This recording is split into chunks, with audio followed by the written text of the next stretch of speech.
Making sure I have everything adjusted. Hello out there. Welcome back to my channel. Um, I'm here to do an album review of an album that was released in 1975 that is one of my favorite records. So let me show you the album that I'm referring to. That's ELO, Electric Light Orchestra, Face the Music. Now I'm going to talk about this album. I think it's I don't think it is one of their best albums. Interesting thing right here. Notice Richard Tandy looking the other way.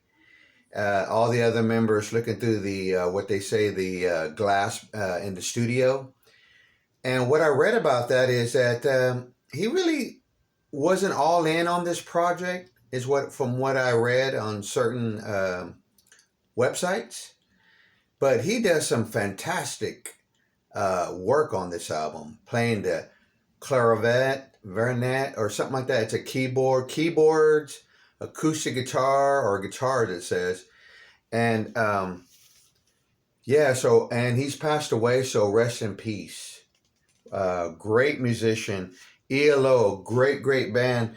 I even have a copy of it. I don't know where I got it from, that it doesn't have the cover.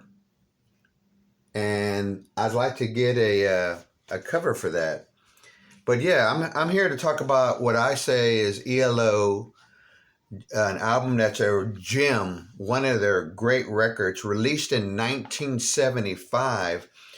Also in that same year were some other I mean, it's a long list, and I could sit here and quote the list to you, but I picked out about 4 albums in 1975 that came out around the same time that are just as good as this record.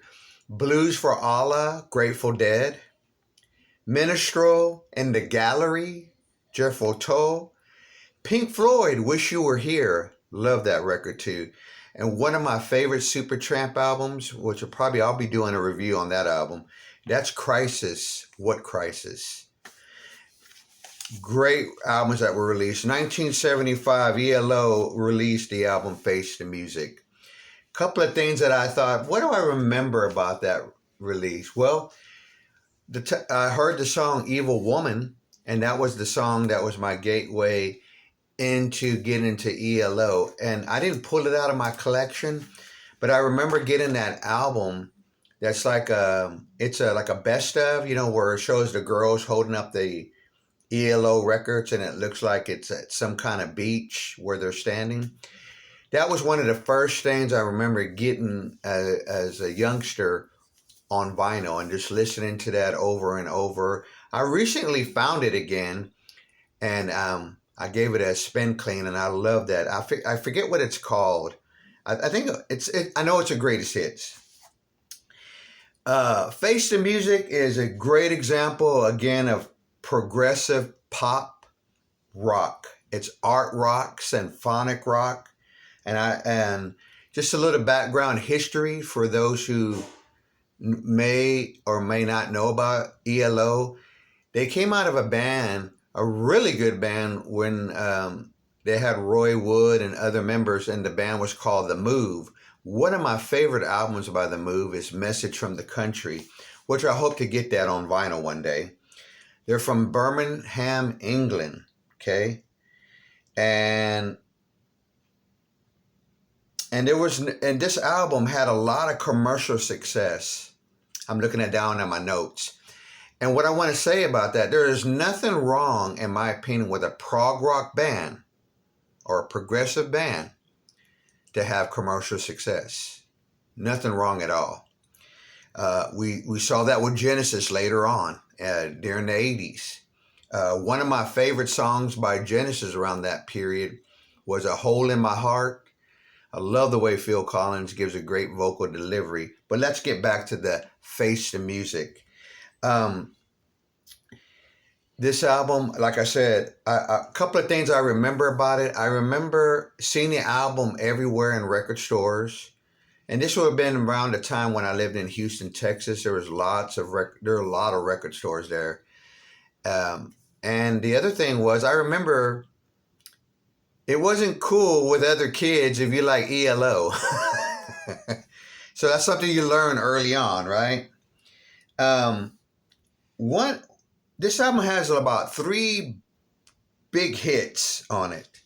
And I do remember too that the song that really I heard a lot wasn't was Evil Woman, but especially the song Telephone Line, which is off the album New World Record.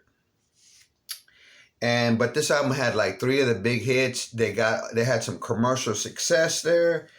Um, they sort of moved in a direction of using keeping the string section and moving away from the big, large scale orchestra sound like you hear on El Dorado, which, by the way, I don't have that album, but I am going to get it one day. So I'm waiting patiently to find it. Um, and that it says one thing that it says is that string section that you hear on this album. That's a really important to their sound and what makes them famous for their songs. I guarantee you when you hear some ELO songs, you know it's ELO just by a few minutes into the song. I really like the way that that haunting sound that Richard Tandy provides on the synthesizer for the tune "Fire on the Mountain." I love the acoustic guitars that are on the album. Clarinet, if I'm saying that right, that keyboard instrument. And the album is a little bit stripped down from that, like I said, that really large scale sounding orchestra like you heard on El Dorado, which is a great album. Again, this album, they used a lot of instruments for a lot of the songs and crafted these really pop gems. And they have a little progginess into them, and they have a little classicalness to them. And if this makes any sense, I'm going to say it because it just popped into my head. It's like ELO is picking up where the Beatles left off on A Day in the Life. And they picked up from there and carried the torch on. I don't know if that makes any sense. But that's the way I feel about it. And this album really shows the genius of Jeff Lynne and how great of a songwriter and artist and his band. Those guys are very awesome musicians. Some of the themes of the album that I took away from it is that, like I said, they moved away from that large scale sound like they had on their previous album, El Dorado. They had radio hits. They had what they say, radio friendly songs. Like when you heard them, oh man, they stick in your head. What is that term? They become ear candy. They're great songs. And again, it has a good beginning with the instrumental Fire on High. And it ends with a beautiful, what I say, dreamy pop ballad of the song that closes the album, One Summer Day, which is a great, great, great song. My impressions of the album, I heard some dream pop, if that makes any sense. And I just like the way that they created these pop rock songs that put them more on the radio and in the world. I mean, these songs made it for them. I'm sure when this album came out, it was another. I'm sure it was a big seller for them, and a lot of people got into ELO, and I believe it. This is the album that did it for them. I like that the album they used various instruments. I mean, that's really cool. Trying different things, using different things, using different types of genres of music, and I'll get into that a little bit. They use Moog. I love that. I like that I hear those Beatles influences in a lot of the songs. One of the songs, and I can't think of it right now, kind of reminds me of Magical Mystery Tour, the song Flying. And man, I hear that, and I don't know if that's some of the inspiration, but I hear Pepper, Sergeant Pepper, Magical Mystery Tour, those songs, those albums by the Beatles on this album. Um, I like the great songwriting of Jeff Lynne. He's a genius. And I love that the songs have that violin, bass, string sound to some of the songs. It really adds beautiness to it. It really does, and it keeps you like really when you're listening to it engaged, and you can just like escape from the world for a little bit. Now I'm going to get into the part where the tracks that really stand out for him. There are some honorable mentions. I mean, the whole album is just A plus plus plus. But Poker and is one of the honorable mentions. That is a great song. But here are the ones that really stand out for me. And that is Fire on High. I love that dark, haunting beginning on that synthesizer, that way the song, and those heavy drums by Bev. Oh man, that guy's a really good drummer. Evil Woman. That's always going to be one of my favorite rock songs. It's going to be on my top 100 for sure. I love the keyboards and that rhythm guitar playing. It's a great rocking song. It's a toe tapper. You start getting into it. You kind of go into whatever kind of style of dance you want to do for it. And it, like I said, it's one of my favorite songs of all time in my top 100 list. Another one that stands out, Night Rider. That is a really solid track. I love the way the strings take over. This album too has really good backing vocals and harmonies. Awesome. That's the track. Night Rider reminds me a little bit of Flying by the Beatles. Okay. And I love that the way the song ends with that little quietness of the piano. The other one was another big hit, that Strange Magic. I don't know if that's a flanger or phaser on the guitar. I can't tell if it's an acoustic or electric, but it's beautiful. I'll put it this way, it's magical, and it's done very well. Great guitar playing. I love the acoustic guitar playing. I love the singing. It has great lyrics, and just the production of that whole song and the whole album is just, it's great. It's I don't know what else the other word to say, but it's genius. The other song that really stands out for me too on here is Down Home Town. Now here's where they use the genre, and they use some country music for that. And they mix in what I think is the hold down or Dixie. Kind of reminds me of that music hold down, especially with the harmonies in there. And they say lines about the Dixie. That is a genius song there. Down Hometown is a good favorite. I love like I said, the country feel of that song. It reminds me of Sally G, if you're familiar with that song by Paul McCartney and Wings, which is the flip side of one of my favorite songs, Junior's Farm. Great song. And the other song that really stands out to me is One Summer Dream.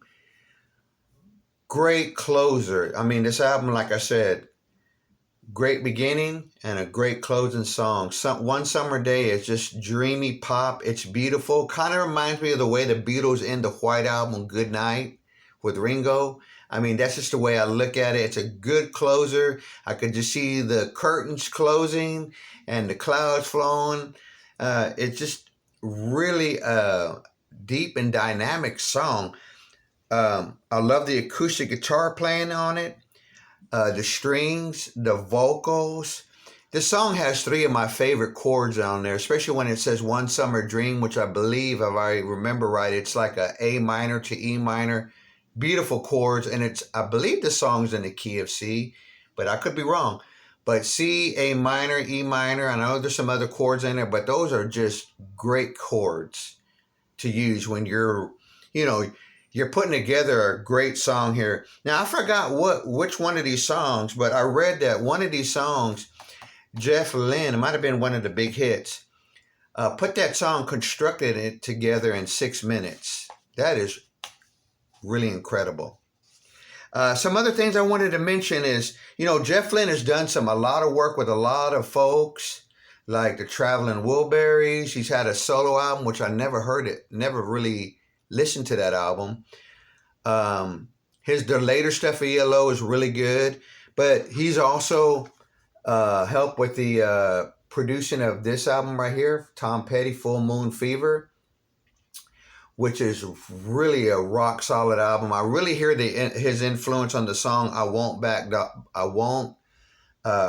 Down" and "Free Fallin'." You can hear that Jeff Lynne influence, and it's such a great record. And just wanted to show a few of my other favorites from my collection. I love No Answer. This is the one that has Roy Wood on there. One of my favorite songs is on here, and that's Nelly Takes Her Bow. This is such a good record. I love this cover on the background, like they're off to war, or, it's really cool, and they're holding the instruments. This right here, I'll never forget my mom giving me this album on my birthday years ago when this came out. I said, Mom, you got to give me that album that has that song where they keep saying, hello, how are you? And I didn't know what the real title was, but she hooked me up. And of course, this is not that original album. I don't have it anymore. And they don't make great double albums like this one. And I'm talking about ELO Out of the Blue, which is just so good from beginning to end. And what I wanted to say now is at a time where I give it that ranking, my ranking, ProgHat's ranking, 10 being the highest. I'm giving this album 9.5 stars. There you go, folks. My review on ELO's Face the Music. It's a gem. I love the record. Take care. And I want to say also, before I close out the video, I want to give a very thank you to all those. And for those who keep returning back to watching my video out there, these folks in the VC who keep coming back, leaving me wonderful comments. I really appreciate it. And thank you very much. So we'll see you on the next video, and take care.